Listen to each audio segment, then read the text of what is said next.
with the push from the governor and the attorney general, knowing he has that power, knowing they have that power, and they didn't do anything about it. We just got a phone call saying, I'm sorry he's not bringing my brother back. It's not putting his killers in, behind bars. It's not helping my family grieve with the process. It's not taking away my trauma. It's not. And we need you to walk the walk. We don't need you just coming out once in a while, getting your Instagram pictures in, and then dipping. We need you to continue to come out. We need you. We need your voice. We need you to hear our stories and amplify our voices.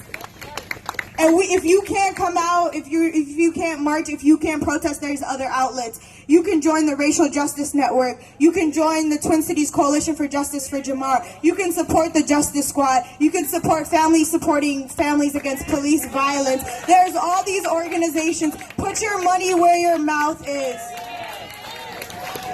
You can donate to independent media like Unicorn Riot, who's on the front lines, risking their lives. If you've seen any of their reporting from the riots and uprising in Minnesota, they've been shot with rubber bullets, pepper spray, gas. They've gone through everything. If you watch, they've been arrested. If you watch their South Philly reporting at the protest there, the counter protest where those racists are supporting the statues, they were attacked, their equipment's destroyed. So we need you to support the people that are directly supporting these families, our families who are pushing out our stories, who are amplifying our voices. If you can't do anything, donate to these organizations, donate to Unicorn Riot, and come out. We're approaching the 1-year anniversary of my brother's murder. He was murdered July 2nd, but we are mixing it with Somali Independence Day and making the march on July 1st. It will be at the Egan Outlet Mall. We'll be meeting up at the public parking lot by Saks, and we'll be marching down to the actual spot where he was murdered, shutting down Highway 13. Please come out. We are tired of standing in front of you day in and day out, re-traumatizing ourselves just for you to get a glimpse of what we go through, just for you to show your humanity and come out. We shouldn't have to do that. We shouldn't have to relive these traumas. You should want to come out because they were human beings, and we live in a state where there is no crime that warrants a death penalty. And we should have gotten to see our day in court.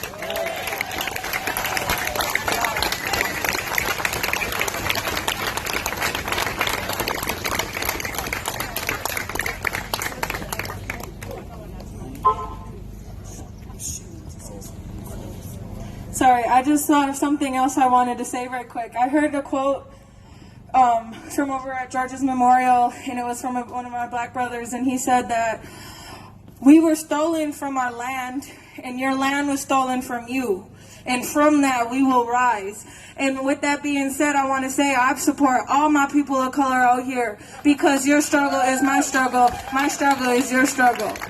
Since 1492, we have been fighting terrorism. Since 1492, we have been facing genocide, but when people hear genocide, they don't think about America. They think about what happened to the Jewish people. Well, what motherfuckers didn't know was that Hitler got his ideology from what they did to Native Americans here.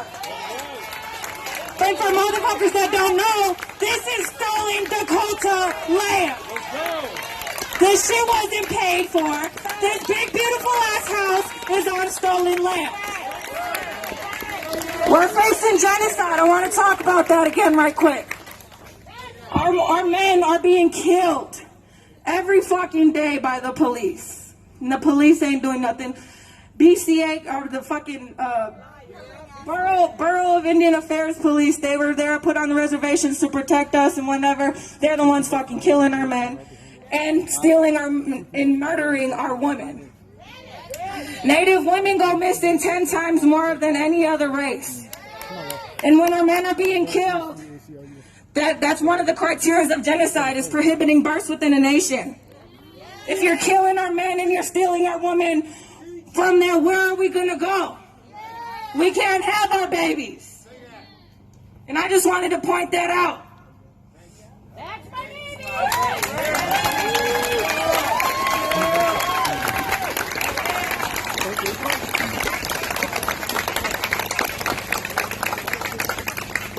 I want to start out by saying thank you to all the families who are here today.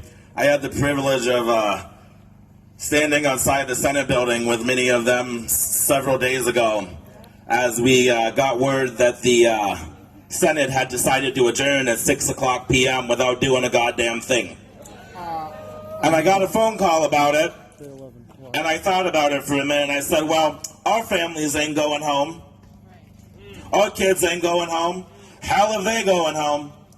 So I got out there and I picked up a sign. I went and I sat my ass out in the middle of University Avenue, and I fucking told them, well, you know, they may run my ass over, but they're gonna get a big ass dent. And then the cavalry arrived, and we all sat there and we put up a hell of a good fight. That's right. And then this morning, I was watching, or the other day I was watching Care 11, and I see Paul Gazalka's crusty, pasty ass on the front of Care 11. And he's like, we were just so afraid of these people, of all these protesters. They forced their way into the building. And I was like, what you're really saying is you're afraid of black folks. Because you are a racist and you a goddamn liar. Hiding behind a whole lot of state troopers in there. We were sitting there fighting for legislation that at the end of the day didn't even do a goddamn thing. We are sick and we are tired of saying please and thank you and congratulations for mediocrity. This is mediocre. Tell Tim, this is mediocre and we are tired of it. And one of the things that really struck me as we were sitting there on University Avenue is we had the chance to publicly shame all the musty old white folks in the Republican Senate caucus in the state Senate. And they're crossing the street, and they're like, and we're screaming at them about how they're going home and our families ain't going home. And they're like, well, we're not going home. We're on recess because we need a break. And I was like, oh, hell no. I was like, hell to the no. I was like, I ain't getting no break. Tashira ain't getting no break. Samaya ain't getting no break. Tashira ain't getting no break. Ain't none of these people getting no break. They ain't giving Jamar Clark no break. They weren't giving Philando no break. They aren't giving Kobe Haslam no break.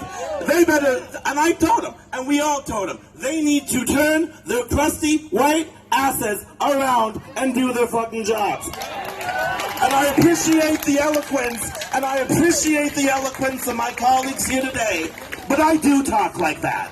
Fuck Warren Leonard, fuck Paul Gazalka, fuck Tim Walz and the speaker, and they raggedy asses too. And they need to go back into whatever hole they crawled out of, because that is where weasels belong. Fuck them.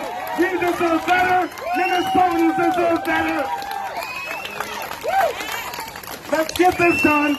Get us a special session, involve the community, and do your job. Do your job. Do your job. Do your job. Do your job.